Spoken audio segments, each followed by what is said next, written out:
Isang magandang at mapagpalang araw sa inyong lahat, mga minamahal naming tagapakinig. Muli, narito na naman ang inyong lingkod upang samahan kayo sa isa na namang paglalakbay ng puso.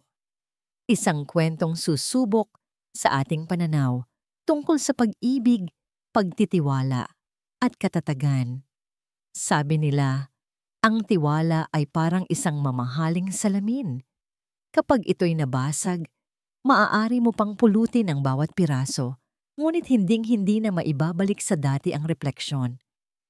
Paano kung ang salaming iyon ay binasag mismo ng taong pinagkatiwalaan mo ng iyong buong mundo? Halina't pakinggan natin ang simula ng kwento ni Diwa. Ang sikat ng umaga na tumatagos sa malaking bintanang salamin ng kanilang silid ay tila isang anunsyo ng panibagong pag-asa para kay Diwa Salcedo. Dahan-dahan siyang bumangon mula sa malambot na kama, sinisigurong hindi magigising ang kanyang asawang si Dante na mahimbing pa ring natutulog sa tabi niya. Bawat kilos niya ay maingat, bawat galaw ay may kasamang nangiti. May isang linggo na siyang nakakaramdam ng kakaiba. Isang linggo na ang puso niya ay pinupuno ng pinaghalong kaba at pananabik. At ngayong umaga, sa banyong marmol ng kanilang mansyon, sa Villa Luz Bahari, hawak niya ang kasagutan, 2 pulang linya. Nanginginig ang mga kamay ni Diwa habang tinititigan ang pregnancy test kit. 2 malinaw na pulang linya, hindi siya nagkakamali. Paulit-ulit na namalisbis ang mga luha sa kanyang mga pisngi, ngunit hindi ito luha ng kalungkutan. Ito ay luha ng purong kaligayahan. Hinaplos niya ang kanyang tiyan na wala pa namang pagbabago. Nandito ka na, anak. Bulong niya sa hangin. Ang boses ay basag sa gitna ng pag-iyak at pagngiti. Sa wakas, nandito ka na. Ito na ang katuparan ng lahat ng kanyang pangarap. Isang masayang pamilya sa piling ng lalaking pinakamamahal niya, si Dante. 5 taon na silang kasal at sa 5 taon na yon, ipinaramdam ni Dante na siya ang pinakamaswerteng babae sa buong mundo. At ngayon, may bunga na ang kanilang pagmamahalan. Buong araw, ang mga paa ni Diwa ay tila hindi sumasayad sa sahig na gawa sa Italianong marmol. Nag-iisip siya ng perpektong paraan para sabihin kay Dante ang magandang balita. Napagdesisyonan niyang maghanda ng isang espesyal na hapunan, ang paboritong steak ni Dante, mamahaling alak, at isang dessert na siya mismo ang gagawa. Gusto niyang maging perpekto ang lahat. Ang gabing ito ay magiging isa sa pinakamahalagang gabi ng kanilang buhay. Pagdating ng hapon, dumating si Dante mula sa trabaho. Pagod, ngunit nakangiti. Gaya ng dati, may dala itong isang pumpon ng mga paboritong bulaklak ni Diwa, mga puting rosas, para sa pinakamagandang asawa sa buong mundo. Bati ni Dante kasabay ng isang matamis na halik sa kanyang mga labi. Niyakap siya ni Diwa ng mahigpit. Salamat, mahal. Napaka-sweet mo talaga. Sagot niya, habang nilalanghap ang pamilyar na pabango ng kanyang asawa. Sa mga bisig ni Dante, pakiramdam niya ay ligtas siya, na walang anumang kasamaan ang maaaring umabot sa kanya. May naamoy akong masarap, sabi ni Dante habang sumisilip sa kusina. Naghanda ka na naman ng espesyal. Para sa'yo, palaging espesyal. Sagot ni Diwa, ang puso ay nag-uumapaw sa pagmamahal. Habang naghahanda si Dante para sa hapunan, naisipan ni Diwa na ihanda na rin ang mga labahin. Kinuha niya ang business suit na suot ng asawa at inlagay sa laundry basket. Ngunit bago niya ito isara, isang bagay ang pumukaw sa kanyang pansin. Sa puting kwelyo ng polo ni Dante, may isang maliit na marka, isang marka ng kolorete. Napatigil si Diwa. Kinabahan siya. Tinitigan niya itong mabuti. Ang kulay nito ay pulang alak, isang madilim at mapang-akit na kulay. Napakunot ang kanyang noo. Hindi siya gumagamit ng ganoong kulay. Ang mga kolorete niya ay laging nasa tono ng nude o light pink. Isang malamig na kamay ang tila humaplos sa kanyang puso. Pinilit niyang iwaksi ang masamang pag-iisip. Baka sa meeting lang to. Baka may nakabangga lang siyang kliyente. Isang aksidente lang. Paulit-ulit niyang sinabi sa kanyang sarili. Itinupi niya ang polo at ipinasok sa basket. Pilit na ibinabalik sa isip ang masayang balita na dala niya. Ngunit ang hapunan na pinangarap niyang maging perpekto ay nabalot ng isang hindi maipaliwanag na anino. Kahit na si Dante ay kasing sweet at kasing maalaga, gaya ng dati, hindi maialis ni Diwa sa kanyang isipan ang imahe ng pulang mantsa. Nawala ang kanyang gana. Nang matapos ang gabi at pareho na silang nakahiga sa kama, hindi pa rin niya nasabi ang tungkol sa pagbubuntis niya. Hinintay niyang makatulog si Dante. Ang isip ay puno ng mga tanong na gumugulo sa kanyang kapayapaan. Pinagmasdan niya ang maamong mukha ng kanyang asawa. Paano niya magagawang pagdudahan ang lalaking ito? Ilang oras pa ang lumipas. Sa kalaliman ng gabi, nagising ang diwa ni Diwa sa mahinang pag-vibrate ng cellphone sa bedside table. Hindi ang telepono niya. Ang kay Dante. Nakita niya ang kanyang asawa na dahan-dahang iminulat ang mga mata, kinapa ang telepono, at mabilis na sinilip ang screen. Sa isang iglap, nawala ang antok sa mukha ni Dante. Puno ito ng pag-aalala at isang emosyon na hindi mawari ni Diwa. Maingat na bumangon si Dante mula sa pagkakahiga. Sinisigurong hindi siya magigising. Nagkunwari si Diwang mahimbing na natutulog, ngunit ang bawat himaymay ng kanyang kalamnan ay gising at alerto. Naramdaman niya ang bahagyang paggalaw ng kama, ang maingat na mga yapak ni Dante sa sahig. Sinundan niya ito ng tingin sa dilim. Nagtungo si Dante sa malaking sliding glass door na papunta sa kanilang balkonahe. Dahan-dahan niya itong binuksan, sapat lang para makalabas siya, at isinara rin ng marahan. Isang malakas na kaba ang sumaksak sa dibdib ni Diwa. Sino ang tatawag sa ganitong oras ng gabi? Bakit kailangan niyang sa labas pa ito sagutin? Ang mga tanong ay parang mga bubuyog na umuugong sa kanyang isipan. Hindi na niya napigilan ang sarili. Maingat at walang ingay na nilikha, bumangon din siya. Bawat hakbang niya patungo sa pinto ng balkonahe ay tila isang mabigat na pagsubok. Ang puso niya ay dumadagundong sa kanyang dibdib na halos marinig na niya sa katahimikan ng silid. Nakatayo siya ngayon sa likod ng kurtina, nakikinig. Ang boses ni Dante ay isang mahinang bulong, halos hindi marinig.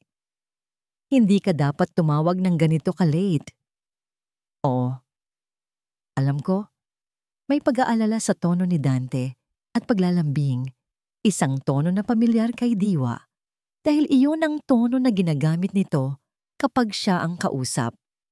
Mag-ingat ka. Oo, sige na. Magpahinga ka na. Pilit na pinakikinggan ni Diwa ang bawat salita. Sinusubukang buuin ang kwento. Ngunit ang huling mga salita ni Dante, bago ibaba ang telepono, ang siyang nagpabagsak sa kanyang buong mundo. Matulog ka na, Amaris. Bukas na lang ulit. Amaris. Ang pangalan ay tumarak sa puso ni Diwa na parang isang punyal na yelo. Si Amaris, ang kanyang pinsan, ang itinuring niyang matalik na kaibigan at kapatid. Biglang nagkaroon ng katuturan ng lahat. Ang pulang kolorete, ang mga biglaang overtime ni Dante sa opisina, ang mga palihim na pag-uusap, naging yelo ang kanyang mga ugat. Ang balitang maganda na dapat sana'y ibabalita niya ngayong gabi ay tila naging isang mapait na lason sa kanyang lalamunan. Napahawak siya sa kanyang tiyan, hindi na dahil sa saya, kundi dahil sa pangamba. Nang bumalik si Dante sa silid, mabilis na humiga si Diwa at nagtalukbong ng kumot. Pinipigilan ang bawat hikbi na gustong kumawala mula sa kanyang dibdib. Hindi niya alam kung ano ang mas masakit. Ang katotohanang niloloko siya ng kanyang asawa o ang katotohanang ang kasama nito sa panloloko ay ang taong kailanman ay hindi niya pinagdudahan. Sa ilalim ng dilim, sa tabi ng lalaking akala niya ay kanyang mundo, nagsimulang mamatay ang mga pangarap ni Diwa. At sa mga abo ng nasirang tiwala, Isang binhi ng mapait na katotohanan ang nagsimulang sumibol. Kinabukasan, ang sikat ng araw ay hindi na nagmistulang pag-asa para kay Diwa. Ito'y isang malupit na paalala ng gabing nagdaan. Isang gabing puno ng lason at pagtataksil. Pinilit niyang maging normal. Naghanda siya ng almusal, tinimplahan ng kape si Dante, at ngumiti. Ngunit ang kanyang mga ngiti ay hindi na umabot sa kanyang mga mata. Bawat paghipo ni Dante, bawat matamis na salita nito ay parang mga tinik na tumutusok sa kanyang balat. Ang almusal na inihanda niya ay parang abo sa kanyang panlasa. May meeting ako mamayang tanghali.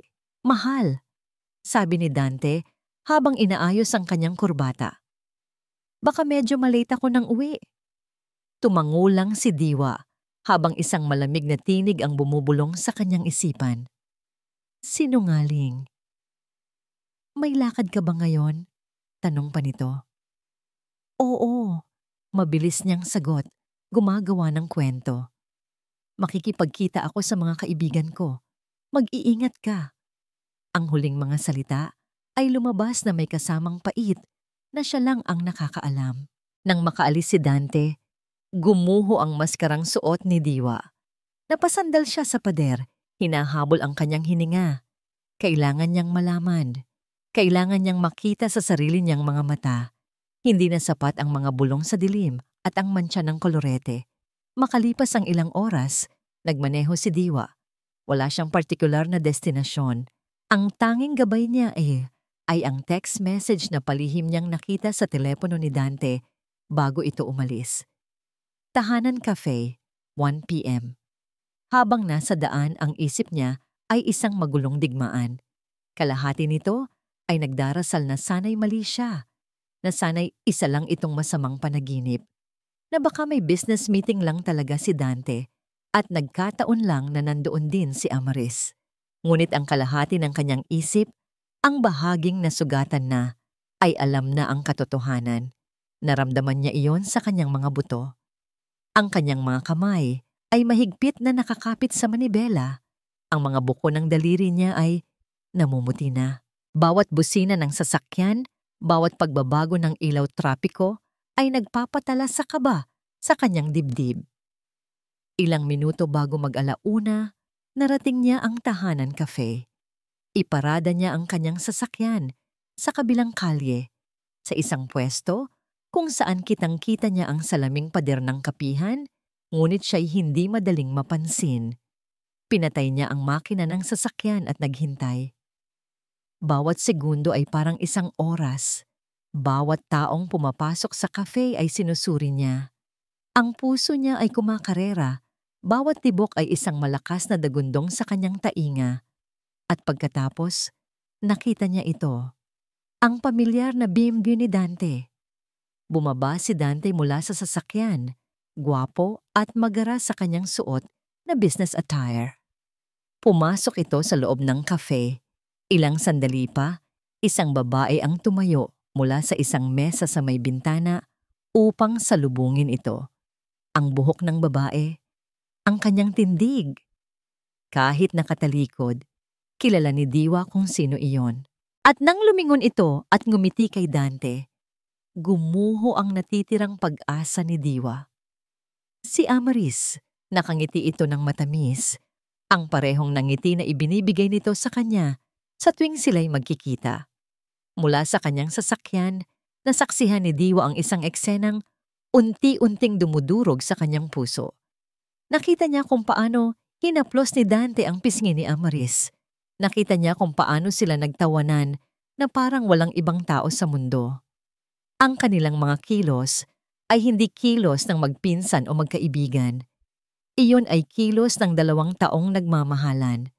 At pagkatapos, nangyari na ang pinakamasakit sa lahat. Dahan-dahang inilapit ni Dante ang kanyang mukha kay Amaris. Sa harap ng maraming tao, sa likod ng salaming pader na nagsisilbing entablado ng kanilang pagtataksil, hinalikan niya ito. Isang halik na puno ng pananabik at pagmamahal. Ang sayaw ng 2 ahas na matagal na siyang niloloko. Isang mainit na likido ang dumaloy sa pisngi ni Diwa. Luha. Ngunit hindi lang iyon. Sa leeg ni Amaris habang nakayakap ito kay Dante, kumislap ang isang pamilyar na alahas. Isang silver na kwintas na may palawit na hugis buwan. Ang kwintas na sinabi ni Dante na binili niya bilang sorpresang regalo para sa kanilang anibersaryo. Iyon na. Iyon na ang huling patak. Ang sakit ay naging manhid. Ang mundo sa paligid niya ay naging isang malabong larawan. Wala na siyang marinig kundi ang ugong sa kanyang tainga at ang malakas na kabog ng kanyang wasak na puso. Sa isang iglap, pinaandar niya ang sasakyan. Wala sa sarili, inapakan niya ang silinyador at humarurot palayo. Palayo sa kapihan, palayo sa katotohanan, palayo sa sakit. Ang mga luha ay walang tigil sa pag-agos, ginagawang isang malabong ilog ang daan sa kanyang harapan. Isang pulang ilaw, isang malakas na busina mula sa isang truck. Huli na nang makita niya ito. Buong lakas niyang inapakan ng preno, ngunit walang nangyari. Ang pedal ay lumubog hanggang sa sahig.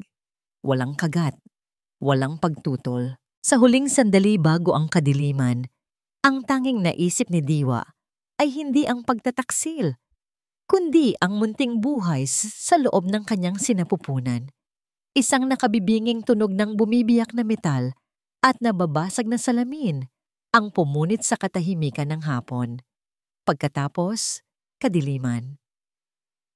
Ang unang nagparehistro sa kamalayan ni Diwa ay ang amoy. Amoy ng gamot at antiseptiko. Pagkatapos ay ang tunog, isang mahinang, tuloy-tuloy na pag-beep ng isang makina sa tabi niya. At sa wakas, ang liwanag. Isang nakakasilaw na puting liwanag na pilit niyang tinakasan sa pagpikit ng kanyang mga mata. Dahan-dahan niyang iminulat ang mga ito. Malabo ang lahat, mga aninong puti. Isang boses na mahinahon at propesyonal. Mrs. Rivas, Diwa, naririnig mo ba ako? Sinubukan niyang magsalita, ngunit isang tuyong sakit ang nasa lalamunan niya. Tumangulang siya ng bahagya. Nasa ospital ka. Nagkaroon ka ng malubhang aksidente sa sasakyan. Paliwanag ng doktor. Ang mukha nito ay unti-unti nang nagiging malinaw. May mga kailangan kang malaman. Bago pa man magsalita ang doktor, alam na ni Diwa kung ano ang itatanong. Isang malamig na takot ang gumapang sa kanyang buong katawan.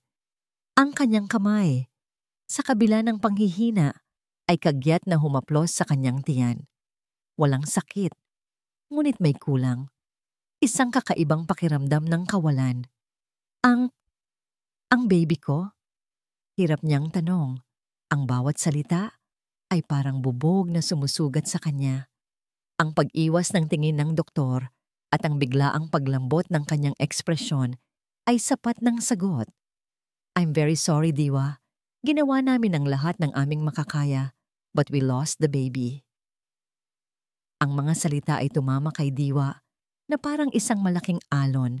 Nilulunod siya sa isang karagatan ng sakit na hindi niya kayang ilarawan. Walang luhang lumabas, walang sigaw. Isang nakakabinging katahimikan lamang ang pumuno sa kanyang puso.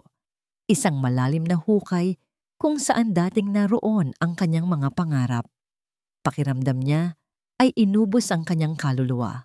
There's one more thing, pagpapatuloy ng doktor. May pag-aalinlangan sa boses. Dahil sa impact ng aksidente, nagkaroon ng matinding pinsala ang iyong spinal cord. The damage is causing temporary paralysis in your legs. Hindi ka makakalakad sa ngayon. Paralysis. Isa pang salita. Isa pang suntok habang siya'y nakalugmok na. Pagkawala ng anak. Pagkawala ng kakayahang tumayo sa sariling mga paa.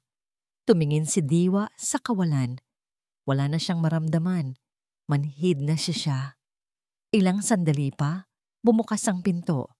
Pumasok si Dante. Ang mukha ay gusot sa pag-aalala.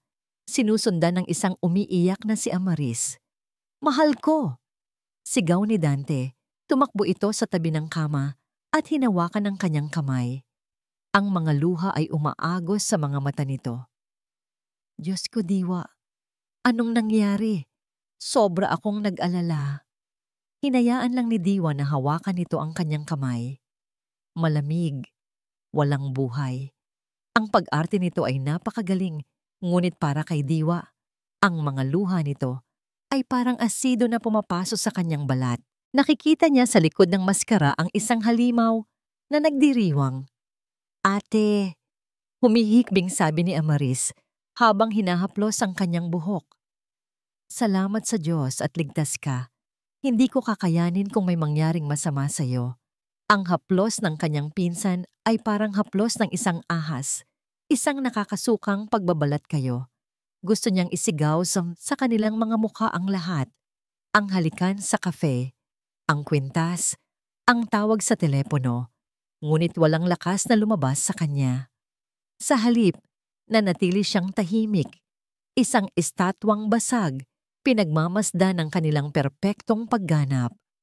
Ang sakit sa kanyang puso ay napalitan ng isang lumalagong galit. Nang gabing iyon, matapos siya niyang iwanan ng lahat, sa katahimikan ng kanyang silid sa ospital, hinayaan ni Diwa ang sarili na tuluyang gumuho. Umiyak siya ng walang tunog. Ang mga luha ay dumadaloy para sa kanyang nawalang anak, para sa kanyang nawalang buhay, para sa kanyang nawalang tiwala.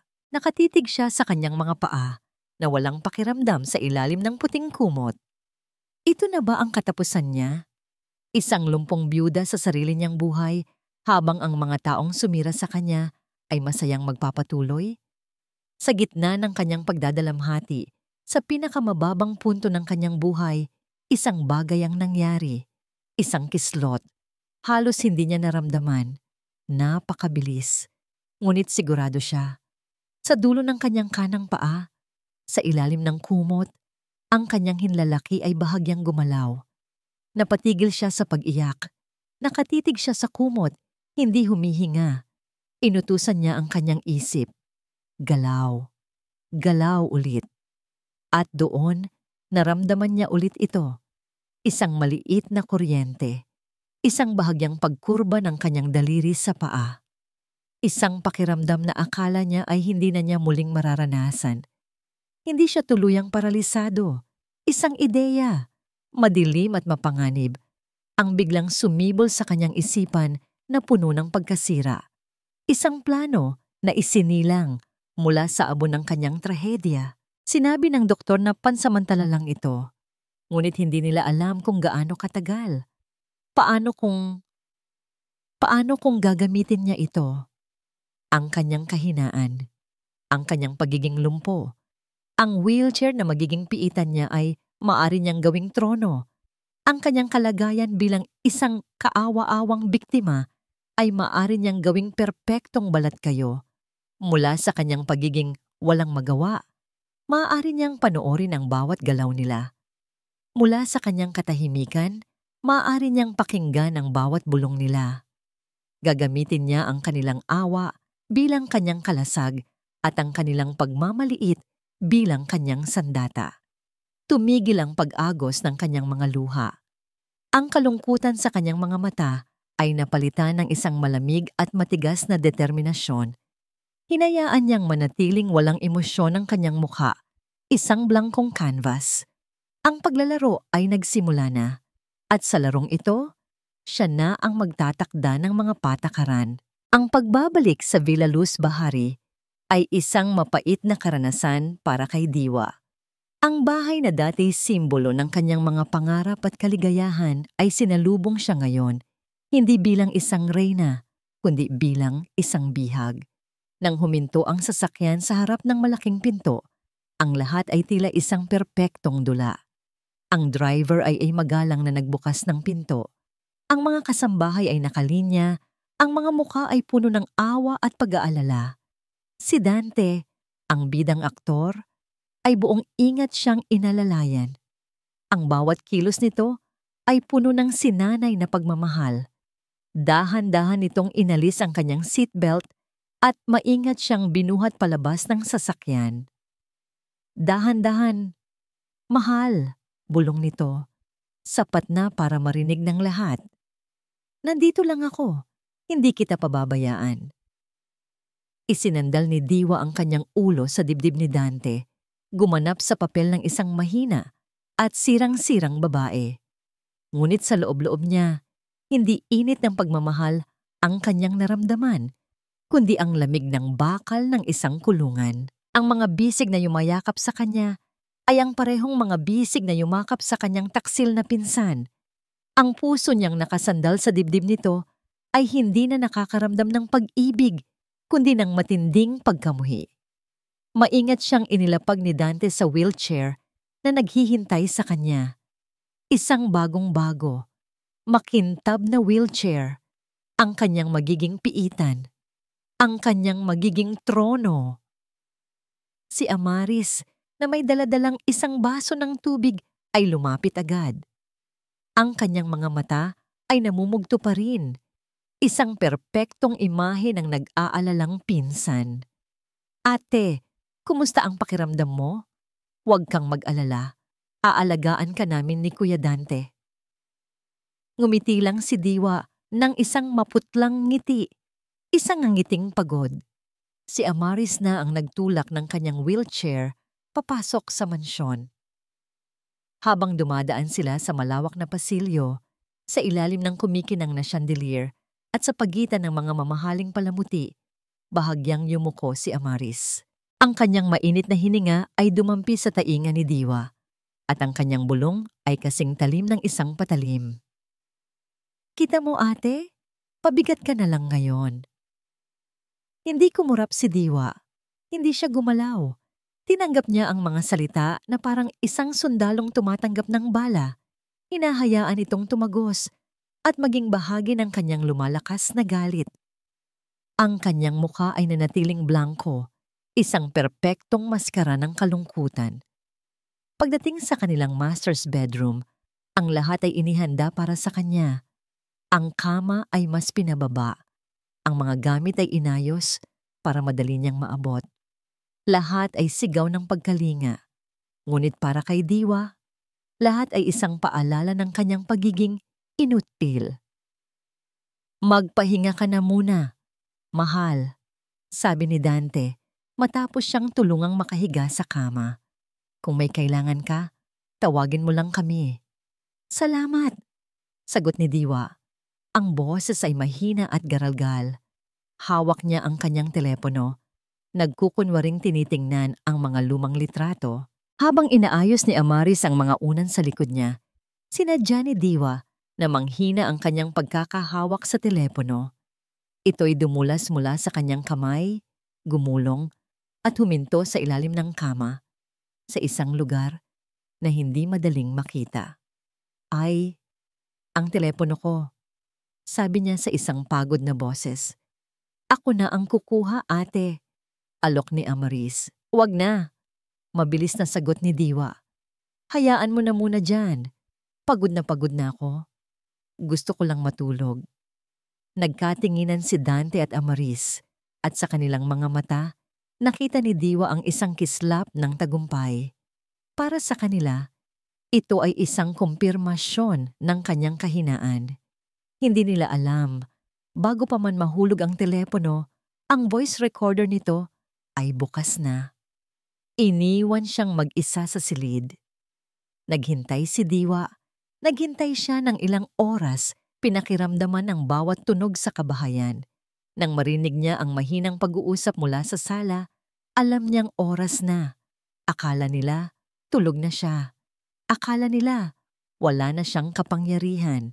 Doon sa sala, habang nagbubuhos ng alak, nagsimulang mag-usap ang dalawang ahas. Hanggang kailan pa ba tayo magpapanggap na nag-aalaga sa kanya, Dante? Nakakasuka na, reklamo ni Amaris. Ang boses ay puno ng pagkainip. Magtiis ka muna, Amaris. Kailangan nating makuha ang buong tiwala ng abogado niya. Once na malipat na sa akin ang kompletong kontrol sa mga ari-arian at kumpanya, magiging malaya na tayo. Dapat bilisan na natin ang proseso. Baka kung ano pa ang maisip niyan habang nakaupo lang dyan buong araw. Giit ni Amaris. Sa dilim ng kanyang silid, nakuha na ni Diwa ang telepono. Nakasalpak ang earphone sa kanyang tainga. Pinakikinggan niya ang bawat salita. Hindi siya umiyak. Ang kanyang mga kamao ay nakakuyom sa ilalim ng kumot. Ang huling narinig niya mula kay Dante ang nagpatigas sa kanyang puso na parang bato. "Huwag kang mag-alala," sagot ni Dante sa isang malamig at kalkuladong boses. "May plano na ako para mapabilis ang lahat." Pinatay ni Diwa ang recording. Ang katahimikan ay bumalik. Ngunit sa kanyang isipan, ang mga salita ni Dante ay umuulit-ulit na parang isang sumpa. Plano. Mayroon silang plano. At ngayon, mayroon na rin siyang sarili sa kanya. Tumingin siya sa wheelchair na nakaparada sa tabi ng kanyang kama. Hindi iyon ang dulo ng kanyang buhay. Iyon ang simula ng kanilang katapusan. Ang bawat araw sa Villa Luz Bahari ay isang pagsubok sa pagtitimpi ni Diwa. Pinapanood niya ang pag-arte ni Dante at Amaris, ang kanilang mga peking ngiti, ang kanilang mga kunwaring pag-aalala. Tinatanggap niya ang bawat kutsarang isinusubo sa kanya ni Amaris, ang bawat pag-aayos ng kumot ni Dante, habang sa loob-loob niya ay isang nag-aalab na bulkan ng galit.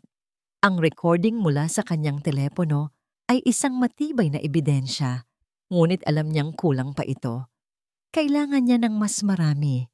Kailangan niyang marinig ang bawat plano, ang bawat lihim na kanilang tinatago. Kailangan niya ng mga mata at tainga sa bawat sulok ng pamamahay na ito. Mayroon lang siyang isang taong mapagkakatiwalaan, isang taong nakakakilala sa kanya bago pa man dumating si Dante. Gamit ang isang lumang prepaid phone na itinago niya sa ilalim ng kutsyon, lihim niyang tinawagan si Lara, ang kanyang matalik na kaibigan mula pa noong kolehiyo. Si Lara ay isang tech genius, nagtatrabaho bilang isang cybersecurity expert. Sa maikling usapan, isinalaysay ni Diwa ang lahat. Ang bawat salita ay mabigat, ngunit kailangan.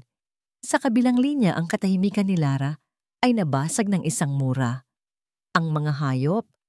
"Diwa, anong kailangan mong gawin ko?" Walang pag-aalinlangan, walang tanong. Iyon si Lara. Laging nasa panig niya. "Kailangan ko ng mga mata at tainga, Lara. Dito sa loob ng pamamahay ko." Sagot ni Diwa. Ang boses ay matatag sa kabila ng lahat. Kinabukasan dumating si Lara sa mansyon. Ang kanyang pagkukunwari. Isa siyang highly recommended physical therapist na tutulong sa paggaling ni Diwa. Sinalubong siya ni Amaris na may pekeng ngiti. "Salamat sa pagdating. Sana matulungan mo ang ate Diwa ko na bumuti ang pakiramdam." "Gagawin ko ang lahat ng aking makakaya," sagot ni Lara. Ang kanyang ngiti ay kasing professional at kasing peke ng kay Amaris. Dinala ni Amaris si Lara sa silid ni Diwa at iniwan silang dalawa para sa therapy session. Ngunit bago umalis, sinabi ni Amaris, "Iiwan ko lang bahagyang bukas ang pinto para kung may kailangan kayo, maririnig ko agad." Isang malinaw na pagbabantay habang piniprescribe ni Lara ang mga ehersisyo at dahan-dahang iginagalaw ang mga walang buhay na binti ni Diwa. Ang kanilang pag-uusap ay nasa anyo ng mga pabulong. "Nasa bag ko ang lahat," bulong ni Lara habang nakatutok sa binti ni Diwa. "Mga microcamera at listening device. State of the art. Halos kasing liit lang ng butones." "Saan natin ilalagay?" tanong ni Diwa. "Sa ilalim ng lamesa sa study ni Dante, sa likod ng malaking painting sa sala, at sa ilalim ng kama ninyo. Ito ang mga lugar kung saan sila malayang nag-uusap," sagot ni Lara. Mula sa kanyang bulsa, maingat niyang idinikit ang isang maliit na aparato sa ilalim ng mismong wheelchair ni Diwa. "Ito muna, para may marinig ka, kahit saan ka dalhin sa bahay." Sa huling bahagi ng session, sinabi ni Lara sa malakas na boses, "Kailangan nating i-check ang buong bahay para malaman kung wheelchair-friendly ang lahat ng lugar." Ito ang kanilang perpektong dahilan. Habang itinutulak ni Lara ang wheelchair ni Diwa, mabilis at tumpak ang kanyang mga galaw. Sa study ni Dante, Habang nagkukunwaring sinusukat ang lapad ng pinto, ang isang kamay niya'y mabilis na nagdikit ng isang bug sa ilalim ng mesa. Sa sala, habang pinupuri ang painting, ang kanyang mga daliri ay nag-iwan ng isang maliit na mata sa likod ng frame. Bawat kilos ay kalkulado, bawat segundo ay mahalaga. Nang gabing iyon, ang tunay na trabaho ni Diwa ay nagsimula. Hinintay niyang umalis sina Dante at Amaris sa kanyang silid. Sa dilim, isinuot niya ang isang pares ng wireless earphones na kasama sa mga device na bigay ni Lara. Binuksan niya ang isang special na application sa kanyang tablet. Bigla, ang mga anino sa kanyang paligid ay nagsimulang magsalita. Narinig niya ang tawanan ni Dante at Amaris mula sa sala. Nagbubuhos sila ng alak. "Nakita mo ba ang mukha niya kanina, mahal?" sabi ni Amaris. May halong pang-uyam. Parang isang basang sisiw. Hindi makapaniwala na ang dating reyna ng bahay na ito ay kailangan ng itulak sa isang upuan. "Hayaan mo na siya," sagot ni Dante. "The more helpless she looks, the better for us." Akala niya siguro minahal ko talaga siya. Poor, naive Diwa. Masyado siyang nabulag sa mga bulaklak at mamahaling regalo. Hindi niya alam na ang bawat ngiti ko ay may katumbas na presyo. Ang mana niya. Ang bawat salita ay tumatago sa puso ni Diwa, ngunit hindi na siya nasasaktan. Ang sakit ay napalitan na ng isang malamig na galit. Pinipigilan niya ang panginginig ng kanyang mga kamay. Pagtitimpi, paalala niya sa sarili, kailangan mong marinig ang lahat. Nagpatuloy sila sa pag-uusap tungkol sa kanilang mga plano.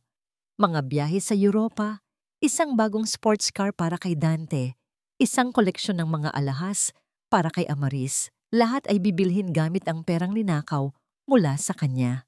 Binanggit pa nila kung gaano sila nasasayangan sa pagkawala ng bata dahil mas mapapabilis sana nito ang paglilipat ng simpatiya at ng ari-arian. Nang akala ni Diwa ay narinig na niya ang pinakamasakit sa lahat, nagsalita si Amaris. Ang kanyang tono ay naging mas seryoso. "Kinakabahan pa rin ako minsan, Dante. Paano kung may makaalam tungkol sa aksidente?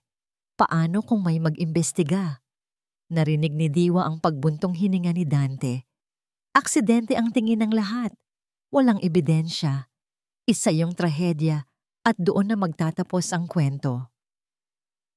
May ilang segundong katahimikan at pagkatapos, narinig ni Diwa ang isang mahinang halakhak mula kay Amaris, isang tunog na nagpatayo sa lahat ng balahibo sa kanyang katawan.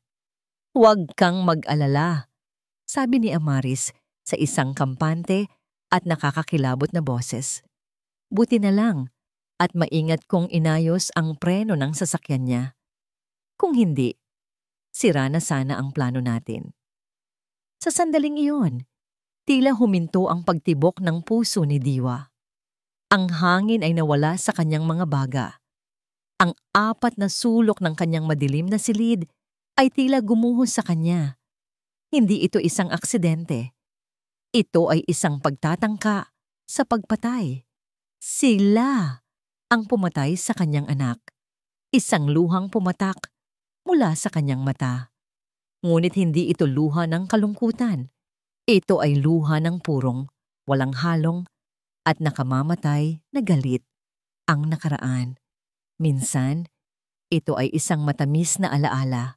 Ngunit para kay Dante Rivas, ito ay isang maputik na daan na pilit niyang tinatalikuran.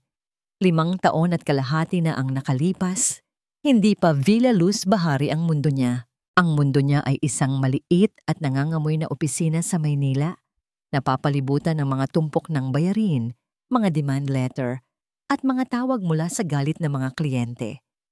Ang kanyang construction firm na minana niya sa kanyang ama ay unti-unting lumulubog sa kumunoy ng utang. Siya, si Dante Rivas, na sanay sa marangyang buhay, ay nasa bingit ng pagiging isang pulubi. Isang gabi, sa isang murang bar kung saan niya sinusubukang lunurin ang kanyang mga problema sa alak, Isang babae ang lumapit sa kanya. Maganda ito, ngunit may pait sa kanyang mga mata. Si Amaris Villaflor. Ikaw si Dante Rivas, hindi ba? Tanong nito.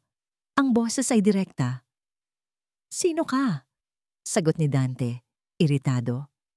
Wala siya sa mood para makipagkilala. Hindi na mahalaga kung sino ako, sabi ni Amaris habang umuupo sa tapat niya. Ang mahalaga, alam ko ang problema mo at baka ako ang solusyon. Mayabang na tumawa si Dante.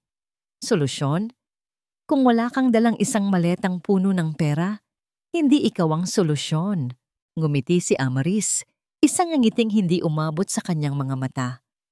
Mas maganda pa sa isang maleta ang alok ko. Isang buong yaman.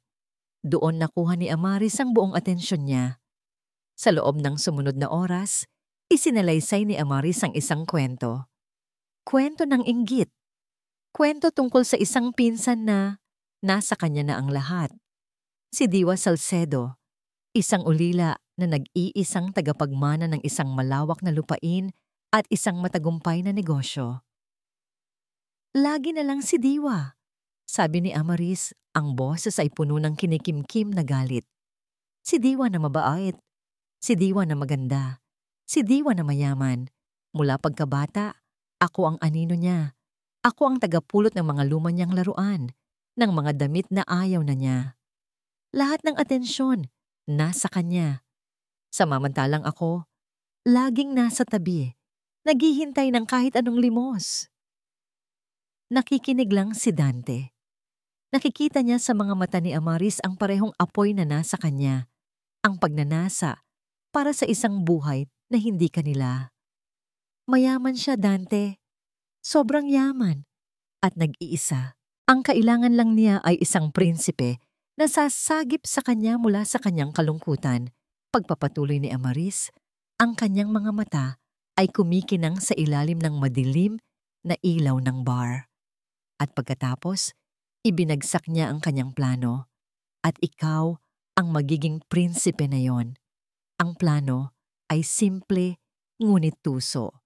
Gagamitin ni Amaris ang kanyang koneksyon bilang pinsan para ipakilala si Dante kay Diwa. Gagamitin ni Dante ang kanyang itsura, ang kanyang karisma, para paibigin ito. Pakakasalan niya si Diwa at kapag nakuha na niya ang tiwala nito, unti-unti nilang ililipat ang yaman nito sa kanilang mga kamay. Noong una, nag-alinlangan si Dante, masyadong mapanganib. Ngunit ipinakita sa kanya ni Amaris ang mga dokumento, mga titulo ng lupa, mga bank statement na lihim nitong nakuha. Nakita ng mga mata ni Dante ang mga numero, ang mga zero na susunod sa bawat digit. Nawala ang kanyang pag-aalinlangan. Ang kanyang konsensya ay natabunan ng kasakiman. Ang sumunod na mga buwan ay isang perpektong dula. Si Amaris ang nagsilbing direktor. Tinuruan niya si Dante kung ano ang mga gusto ni Diwa, mga puting rosas, mga harana, mga lakad sa tabing dagat. Sinabi niya kung paano maging ang perpektong Ginoo sa harap nito. At si Dante, isang natural na aktor, ay gumanap ng buong husay. Aksidente silang nagkakilala sa isang art gallery na paborito ni Diwa. Niligawan niya ito. Ipinakita niya rito ang isang mundo ng romansa na hindi pa nito nararanisan. At si Diwa, nauhaw sa tunay na pagmamahal at pamilya, ay nahulog. Nahulog ng buong buo. Ang kanilang kasal ay parang isang fairy tale. Ngunit habang sinasabi ni Dante ang kanyang I do sa harap ng altar, hindi ang mga mata ni Diwa ang hinahanap niya, kundi ang mga mata ni Amaris na nakaupo sa unang hilera, nakangiti ng isang tagumpay. Ang unang ilang taon ay madali. Naging perpektong asawa si Dante. Ngunit habang tumatagal, ang pagpapanggap ay nagiging nakakapagod. Ang kasakiman ay lumalaki. Ang pagnanasa nila ni Amaris sa isa't isa ay hindi na nila mapigilan. Nagsimula ang kanilang lihim na relasyon sa likod ng perpektong asawa ni Dante. Ang panganib ay nagbibigay sa kanila ng kakaibang kasiyahan. Ngayon, Habang nakatayo sa balkonahe ng Villaluz Bahari at nakatingin sa malawak na hardin, iniisip ni Dante ang lahat ng yon. Hawak niya ang isang baso ng mamahaling whiskey. Ang yaman na pinangarap niya ay abot kamay na niya. Ang kailangan na lang gawin ay alisin ang huling hadlang. Tumingin siya sa loob ng bahay, sa direksyon ng silid, kung saan nakaratay ang kanyang asawa. Si Diwa, ang babaeng naging susi sa lahat ng ito. Wala siyang naramdamang pagsisisi, wala siyang naramdamang pag-ibig. Ang tanging naramdaman niya ay pagkainip. Isang hakbang na lang, at ang lahat ng ito ay magiging kanya na. At sa pagkakataong ito, wala nang makakapigil sa kanya. Ang mga salita ni Amaris ay umalingaw-ngaw sa isipan ni Diwa na parang isang basag na plaka. Buti na lang at maingat kong inayos ang preno ng sasakyan niya. Hindi aksidente, pagtatangkang pagpatay. Sa sandaling iyon, ang lahat ng natitirang sakit at pighati sa puso ni Diwa ay nag-alab at naging isang purong nagyayelong galit. Ang mga luhang gusto sanang pumatak ay natuyo bago pa man makalabas sa kanyang mga mata. Pinalitan ito ng isang apoy na nagbigay sa kanya ng isang nakakatakot na kalinawan. Ang paghihiganti para sa isang nasirang puso ay iba sa paghingi ng katarungan para sa isang ninakaw na buhay. Ang kanyang anak. Pinatay nila ang kanyang anak.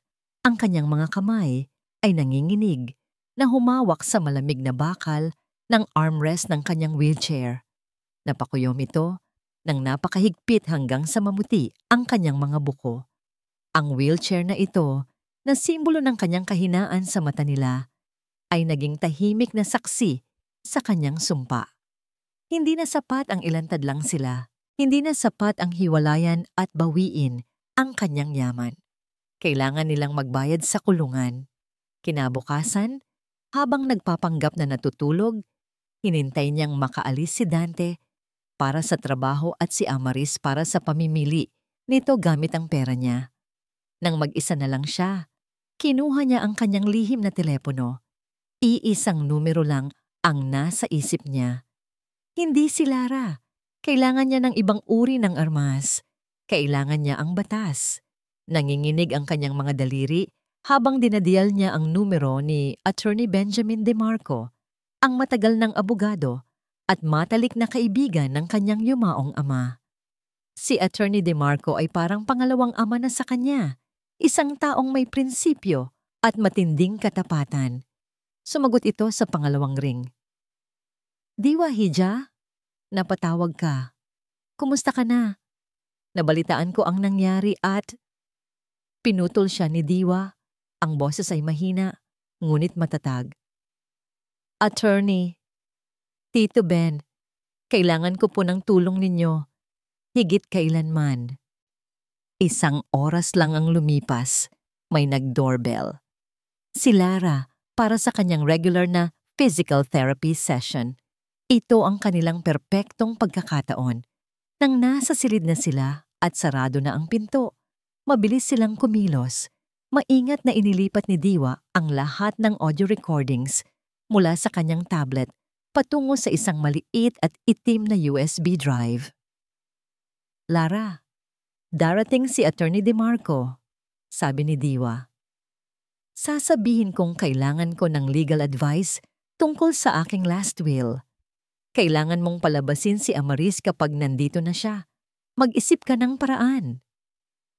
Tumango si Lara. Ang kanyang mga mata ay puno ng determinasyon. Ako ang bahala. Gaya ng inaasahan, nang dumating si Attorney DeMarco, si Amaris ang sumalubong dito na may matamis na ngiti. Ngunit bago pa man niya maihatid ang abogado sa silid, mabilis na lumabas si Lara. Ay, Ma'am Amaris, pwede po bang magpatulong? Sabi ni Lara na may dalang listahan. May mga bagong exercise equipment na kailangan si Ma'am Diwa. Baka pwede ninyo akong samahan sa labas para masukat natin kung magkakasya sa sasakyan ko? Nainis si Amaris, ngunit hindi makatanggi sa harap ng abogado. Sige, pilit niyang sagot. At sumama ito kay Lara palabas. Pagpasok ni Attorney DeMarco sa silid, ang kanyang muka ay puno ng pag-aalala. Diwa, ano ba talaga ito? Bakit kailangan mong gumawa ng last will? Napakabata mo pa, papa. Hindi nagsalita si Diwa. Sa halip, iniabot niya ang USB drive. Pakinggan niyo po lahat yan, Tito Ben, lalo na ang huling recording. Nagtatakang kinuha ng abogado ang USB drive at isinaksak sa dala niyang laptop. Isinuot niya ang kanyang earphones habang nakikinig. Unti-unting nagbago ang ekspresyon ng kanyang mukha. Mula sa pag-aalala, naging pagkabigla, at sa huli, naging purong galit. Nang tanggalin niya ang earphones, ang kanyang mga mata ay nag-aapoy. Walang hiya, nanggigigil niyang sabi. Hindi ito simpleng kaso ng pangangaliwa, Diwa. Ito ay attempted murder. Tumanggo si Diwa, isang luhang pumatak mula sa kanyang mata. Pinatay nila ang anak ko, Tito Ben. At kailangan nilang pagbayaran iyon. Matigas na sabi ng abogado. Bumalik ang kanyang profesional na tindig. Makinig ka, Diwa. Ang mga recording na ito ay malakas na ebidensya. Ngunit kailangan natin ng perpektong tiyempo para isampal ito sa kanila. Kailangan natin silang hulihin sa isang lugar kung saan hindi sila makakatakas, kung saan lahat ng mata ay nasa kanila. Nag-isip siya ng malalim. Malapit na ang kaarawan ni Dante, hindi ba? Napatingin si Diwa. Opo, sa susunod na 2 linggo. Nagpaplano siya ng isang malaking party. Isang malamig na ngiti ang sumilay sa labi ni Attorney DeMarco. Perpekto? Hayaan mo siyang magplano. Hayaan mo siyang mag-imbita ng maraming tao. Hayaan mo siyang tumayo sa entablado na parang hari. Ang kaarawan ni Dante, pagpapatuloy ng abogado, ang kanyang mga mata ay nakatitig kay Diwa. Ang dapat sana'y araw ng kanyang selebrasyon ay gagawin nating araw ng kanyang pagbagsak. Ito ang magiging entablado natin. May isang babala sa kanyang boses. Ngunit mula ngayon hanggang sa araw na yon, kailangan nating maging mas maingat. Walang puwang para sa pagkakamali. Doblehin ninyo ang pag-iingat. Tumango si Diwa. Ang takot na dati niyang nararamdaman ay nawala na. Ang natira na lang ay ang bigat ng isang susi sa kanyang kamay, ang susi para sa katarungan. Ang mga sumunod na araw ay isang maingat na sayaw sa pagitan ng pagkukunwari at katotohanan. Gamit ang payo ni Attorney DeMarco, sinimulan ni Diwa ang pinakadelikadong bahagi ng kanyang plano. Ang pain, lihim, sa tulong ng abogado, nagsimula na siyang gumawa ng mga legal na hakbang. Ang mga importanteng ari-arian na nakapangalan sa kanya ay dahan-dahang inililipat sa isang trust account na si Attorney DeMarco lang ang may access. Ang mga stock certificates ay inilalagay sa isang safety deposit box sa ilalim ng ibang pangalan. Sa papel, unti-unti nang nawawalan ng kapangyarihan si Dante, ngunit hindi niya ito alam. Sa harap nila, si Diwa ay nagbago. Hindi na siya ang tahimik na Diwa na nagmamasid. Siya ay naging isang babaeng tuluyan ng sumuko. Isang gabi, sa oras ng hapunan, itinulak ni Amaris ang isang plato ng pagkain sa harap niya. Ate, kumain ka na. Kanina ka pa walang laman ng tiyan. Tinitigan lang ni Diwa ang pagkain at pagkatapos ay nagsimulang mamuo ang mga luha sa kanyang mga mata. Mga totoong luha na pinaghugutan niya mula sa alaala ng kanyang nawalang anak, ngunit ginamit niya para sa ibang layunin. Hindi ko kaya. Bulong niya, ang boses ay basag. Hinawi niya ng bahaya ang plato. Wala nang saysay ang lahat ng ito. Nagkatinginan si Dante at Amaris. Ito na ang hinihintay nila. Anong ibig mong sabihin, mahal? Malambing na tanong ni Dante habang umuupo sa tabi niya at hinahaplos ang kanyang likod. Umiling-iling si Diwa. Hinahayaan ng mga hikbi na yugyugin ang kanyang katawan. Ang negosyo, ang mga papeles, ang bangko. Hindi ko na maintindihan. Hindi ko na kayang pamahalaan. Pagod na ako, Dante. Gusto ko na lang maglaho. Iyon ang mga salitang gusto nilang marinig, ang musika sa kanilang mga tainga, ang bandila ng kanyang pagsuko. Makalipas ang 2 araw, pumasok si Dante sa kanyang silid. Ang mukha nito ay puno ng kunwaring pag-aalala, ngunit ang kislap sa mga mata nito ay hindi maitago. May dala itong isang folder ng mga dokumento. Mahal, simula nito, narinig ko ang sinabi mo at ayokong maging pabigat pa sa iyo ang mga bagay na ito. Kinausap ko ang abogado ko. Naghanda siya ng isang special power of attorney. Inilatag niya ang mga papeles sa maliit na lamesa sa harap ni Diwa. Kapag pinirmahan mo ito, ako na ang bahalang mag-asikaso ng lahat. Ang negosyo, ang mga bank account, lahat. Para makapag-focus ka na lang sa pagpapagaling mo. Para sa iyo rin ito, mahal. Tinitigan ni Diwa ang mga dokumento. Nakita niya ang mga salitang complete and irrevocable authority. Ang lason ay nasa harap na niya, nakabalot sa matatamis na salita. Nagpanggap siyang nag-alinlangan. Tumingin siya kay Dante pagkatapos ay sa mga papeles.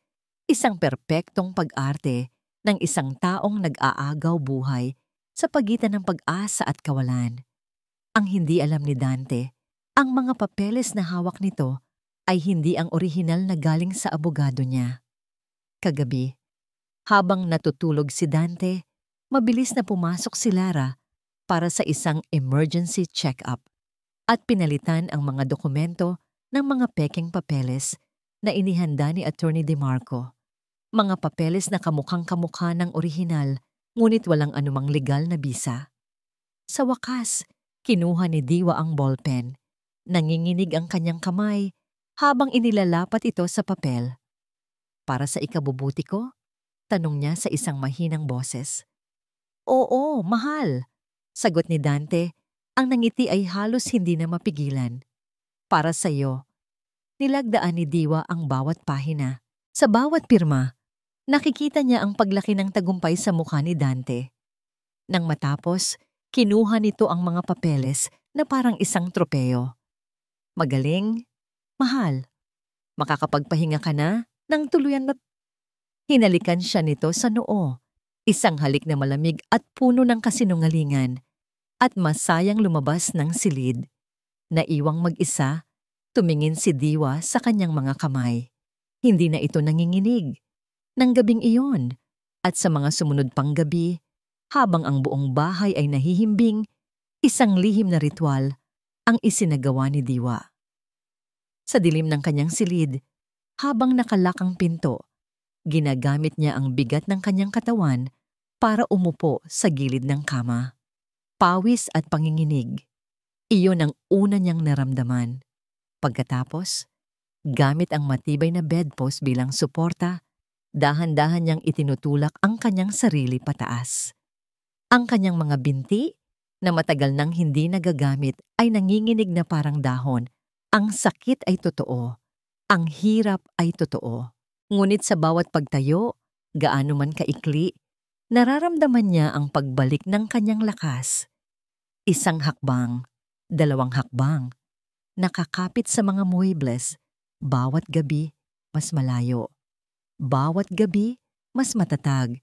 Inihahanda niya ang kanyang sarili para sa huling pagtayo. Isang linggo bago ang kaarawan ni Dante, pumasok ito sa kanyang silid na may malapad na ngiti. Ang kanyang tindig ay mas mayabang, ang kanyang tingin ay mas mapagmataas.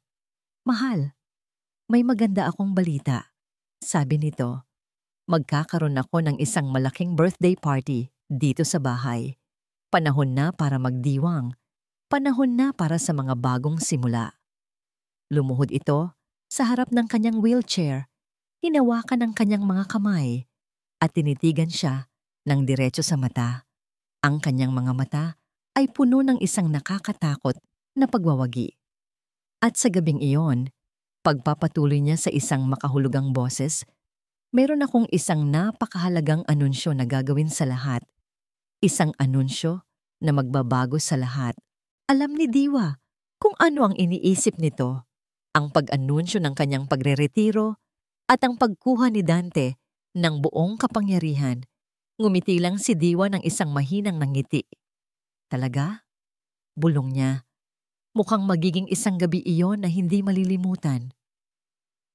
Oo, Dante, sabi ni Diwa sa kanyang isipan habang pinagmamasdan ang lalaking nag-aakalang nanalo na. Isang gabi nga na hinding-hindi ninyo malilimutan. Bisperas ng kaarawan ni Dante.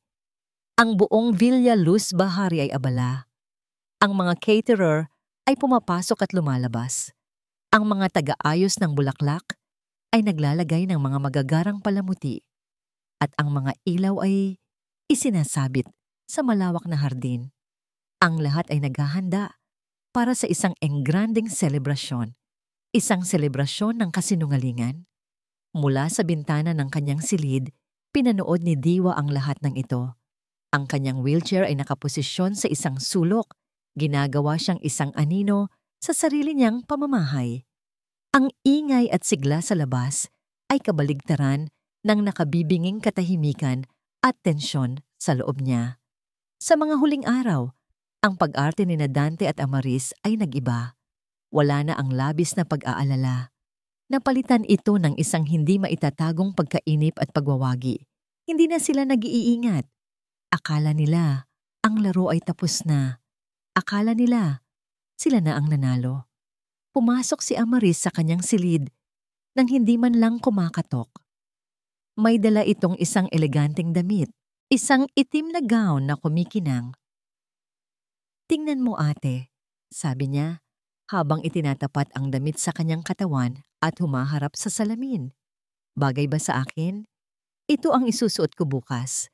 Magiging hostess ako ng party, syempre. Tinitigan ni Diwa ang refleksyon ni Amaris sa salamin. Nakita niya ang isang babaeng lasing sa kapangyarihan, isang ahas na nagbuhos na ng kanyang balat at ipinapakita na ang tunay na kulay.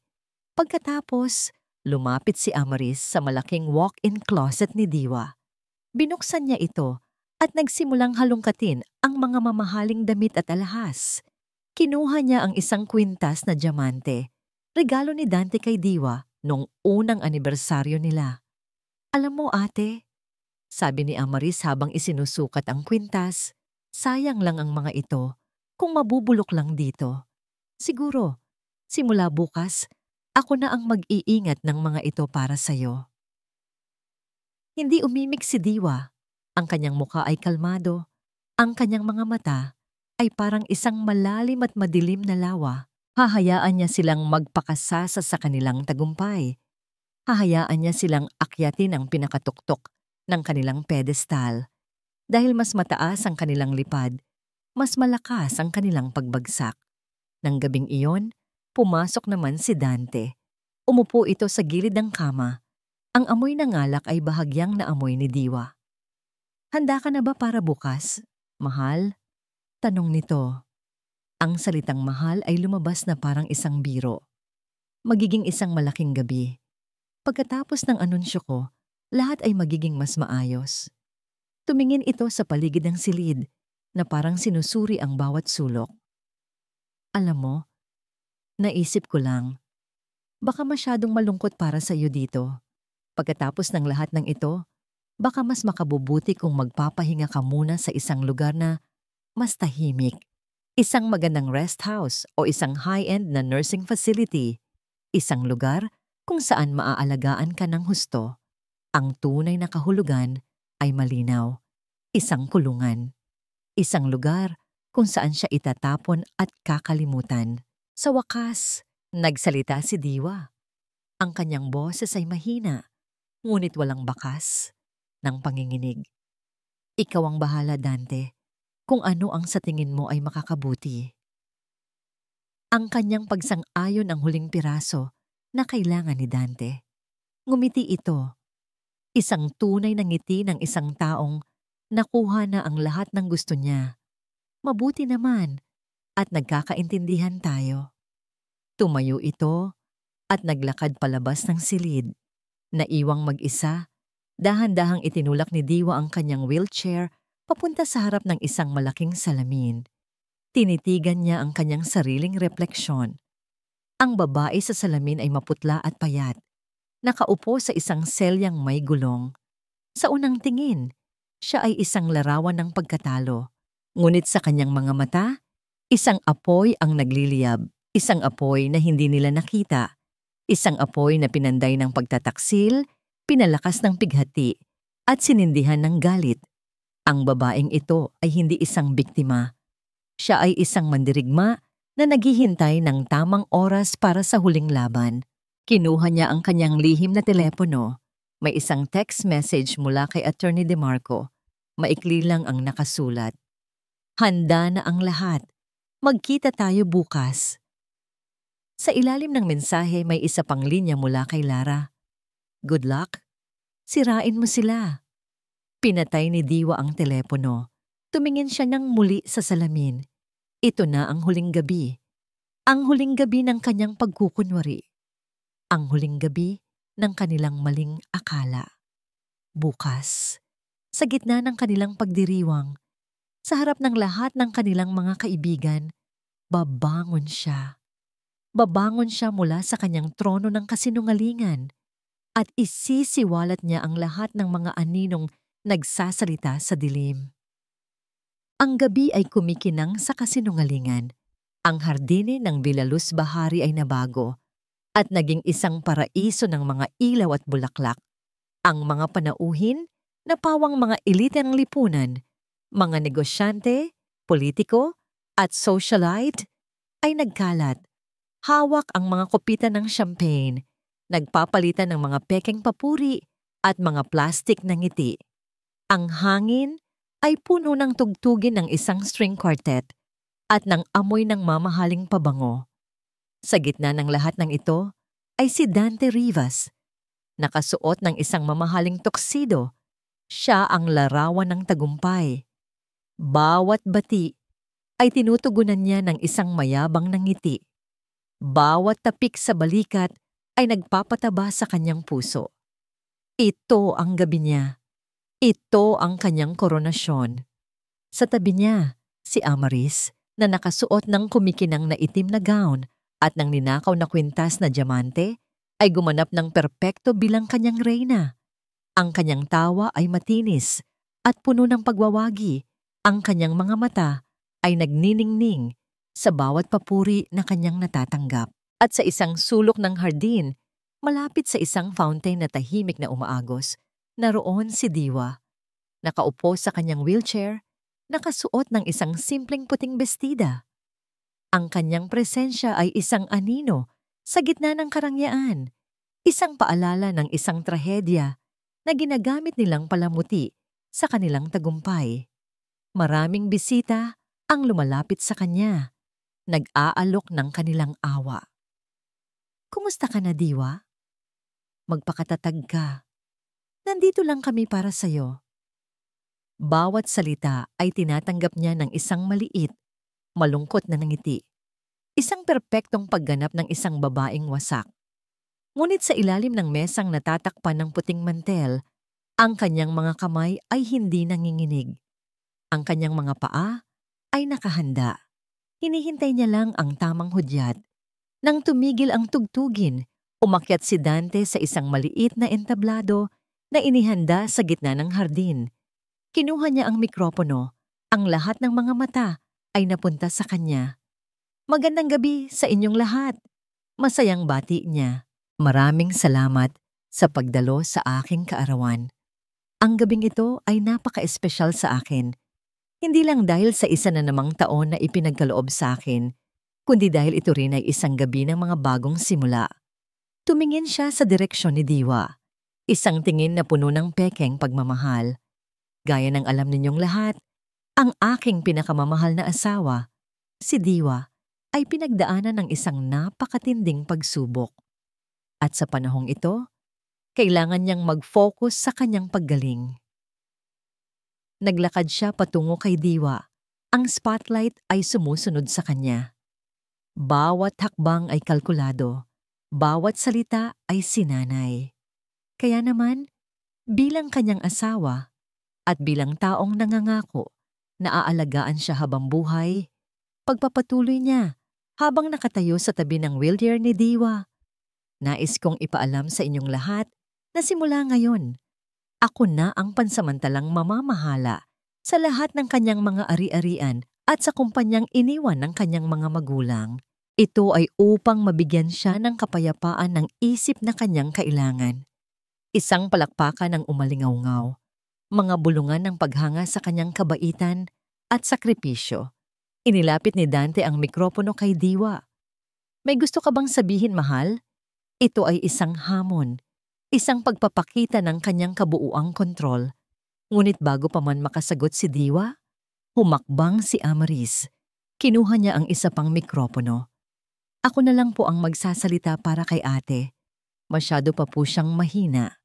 Itinulak niya ang wheelchair ni Diwa papunta sa gitna ng entablado, sa tabi ni Dante. Ang tanging masasabi lang po namin ay, salamat sa inyong suporta. Ngumiti si Dante, itinaas ang kanyang kopita. Isang tagay. Para sa mga bagong simula. Para sa mga bagong simula, sigaw ng mga panauhin. Sa sandaling iyon, nang ang lahat ay nasa rurok ng kanilang pagbubunyi, sa sandaling akala ni Dante at Amaris ay nasa kanila na ang mundo, dahan-dahang itinaas ni Diwa ang kanyang kamay. Ang kanyang muka ay kalmado pa rin, ngunit ang kanyang mga mata ay nagliliyab. Sandali, sabi niya sa mikropono. Ang kanyang boses, kahit mahina, ay pumutol sa ingay. Malinaw. Matatag. Lahat ay napatingin sa kanya. Ang nangiti sa mukha ni Dante ay nag-alinlangan. May gusto lang akong sabihin. Pagpapatuloy ni Diwa. Nainis si Amaris. Yumuko ito at bumulong. Ano na naman ba ito, ate? Huwag ka nang gumawa ng eksena. Tumingin si Diwa kay Amaris at pagkatapos ay kay Dante.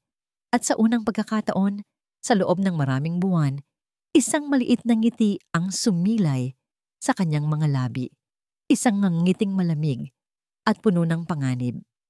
Bago ang lahat, sabi ni Diwa, ang kanyang boses ay unti-unting lumalakas. Mayroon akong isang maikling video na gusto kong ibahagi sa inyong lahat. Isang bagay na makakatulong sa inyo na mas maunawaan ang bagong simula na tinutukoy ni Dante. Itinaas niya ang isang maliit na remote control. Sa kanyang likuran, isang malaking puting screen na ginagamit para sa mga presentasyon ay biglang umilaw. Ang huling halakhak ay hindi pa tapos. Sa katunayan, ito ay nagsisimula pa lamang. Isang nakabibinging katahimikan ang bumalot sa buong hardin. Ang lahat ng mga mata, puno ng pagtataka, pag-usisa, at pagkalito, ay nakatutok sa malaking puting screen. Ang ngiti sa mukha ni Dante ay naglaho, napalitan ng isang kunot sa noo. Si Amaris ay nagtangkang agawin ang remote mula kay Diwa, ngunit huli na ang lahat. Pinindot ni Diwa ang isang buton. Ang unang lumabas sa screen ay isang pamilyar na lugar, ang loob ng Tahanan Cafe. Ang video ay medyo malayo, kuha mula sa dashcam ng isang sasakyan, ngunit malinaw. Malinaw na malinaw ang dalawang taong nag-uusap at nagtatawanan sa isang mesa. Si Dante at si Amaris, mga bulungan ang nagsimulang marinig mula sa mga bisita. Si Dante ba yon? Kasama niya ang pinsan ni Diwa? Ang pagtataka ay naging pagkabigla ng sa video. Dahan-dahang inilapit ni Dante ang kanyang mukha kay Amaris at hinalikan ito. Isang halik na hindi maikakaila. Isang kolektibong paghinga ng pagkagulat ang narinig sa buong hardin. Nanlaki ang mga mata ni Dante. Si Amaris ay namutla na parang isang multo. Ano to, Diwa? Isang joke? Nanginginig na tanong ni Dante. Sinusubukang tumawa. Ngunit ang tunog ay peke at pilit. Hindi siya sinagot ni Diwa. Pinindot niya ulit ang buton. Ang video ay nawala at napalitan ito ng isang audio file, isang itim na screen na may mga alon ng tunog. At pagkatapos, umalingaw-ngaw ang boses ni Amaris sa mga speaker na nakapalibot sa hardin, malinaw at malakas. Nakakasuka na, Dante. Hanggang kailan pa ba tayo magpapanggap na nag-aalaga sa kanya? Sinundan ito ng boses ni Dante. Magtiis ka muna. Once na malipat na sa akin ang kumpletong kontrol sa mga ari-arian at kumpanya, Magiging malaya na tayo. Ang mga bulungan ay naging hayagang pag-uusap. Ang mga tingin ng awa kay Diwa ay napalitan ng tingin ng pagkamuhi kina Dante at Amaris at hindi pa doon natapos. Ang huling recording, ang pinakamatindi sa lahat. Muling umalingaw-ngaw ang boses ni Amaris kampante at nakakakilabot. Huwag kang mag-alala. Buti na lang at maingat kong inayos ang preno ng sasakyan niya. Kung hindi, sira na sana ang plano natin. Sa sandaling iyon, ang katahimikan ay naging kasing bigat ng isang bato. Ang hangin ay tila nawala. Ang mga panauhin ay nakatayo na parang mga estatwa. Ang kanilang mga mukha ay puno ng hindi makapaniwalang sindak. Ang salitang preno at inayos ay tumatak sa isipan ng lahat. Napatingin si Dante kay Amaris. Ang kanyang mga mata ay nanlilisik sa galit at takot. Anong pinagsasabi mo? Hindi! Hindi totoo yan. Gawa-gawa lang yan. Nagsisigaw si Amaris. Ang kanyang mukha ay nababalot ng purong desperasyon. Sa gitna ng kaguluhang ito, sa entablado ng kanilang sariling pagbagsak, isang bagay na mas himala pa kaysa sa mga revelasyon ang nangyari. Dahan-dahan, inilagay ni Diwa ang remote control sa lamesa.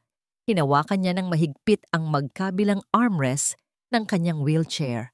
Ginamit niya ang lakas ng kanyang mga braso, pagkatapos ang lakas ng kanyang tiyan. At sa wakas, ang lakas ng kanyang mga binti. Mga binting matagal nang pinaniniwalaan ng lahat na walang buhay. Sa harap ng daan-daang mga matang nakatitig, sa ilalim ng maliwanag na spotlight, si Diwa Salcedo ay dahan-dahang tumayo. Tumayo siya mula sa kanyang trono ng pagkukunwari. Ang pagsinghap ng mga tao ay mas malakas pa kaysa sa naunang pagkabigla. Ang mga panga ay nangalaglag. Ang mga kopita ng champagne ay nabitawan. Si Dante at Amaris ay napaatap na parang nakakita sila ng isang multo na bumangon mula sa libingan. Matatag siyang tumayo. Ang kanyang mga binti ay bahagyang nanginginig, hindi dahil sa kahinaan, kundi dahil sa nag-uumapaw na emosyon. Itinuwid niya ang kanyang likod. Itinaas niya ang kanyang baba. Ang babaeng mukhang basang sisiw kanina ay isa ng ngayong agila, handa ng Manila. Kinuha niya ang mikropono mula sa kamay ng isang tulalang si Dante. Tumingin siya sa kanyang asawa, sa kanyang pinsan.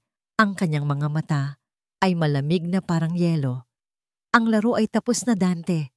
Sabi niya, ang kanyang boses ay kalmado, ngunit may bigat na parang bakal. Tapos na ang pagpapanggap. Tapos na ang kasinungalingan. Tumingin siya sa mga nanonood. Ang nakita at narinig ninyo ay hindi isang palabas.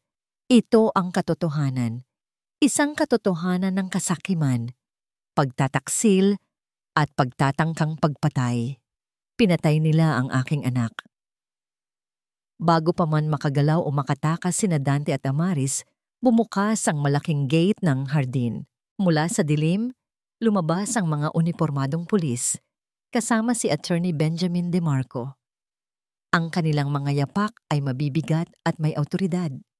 Dante Rivas, Amaris Villaflor, sabi ng isang opisyal sa isang malakas at malinaw na boses habang papalapit sa entablado.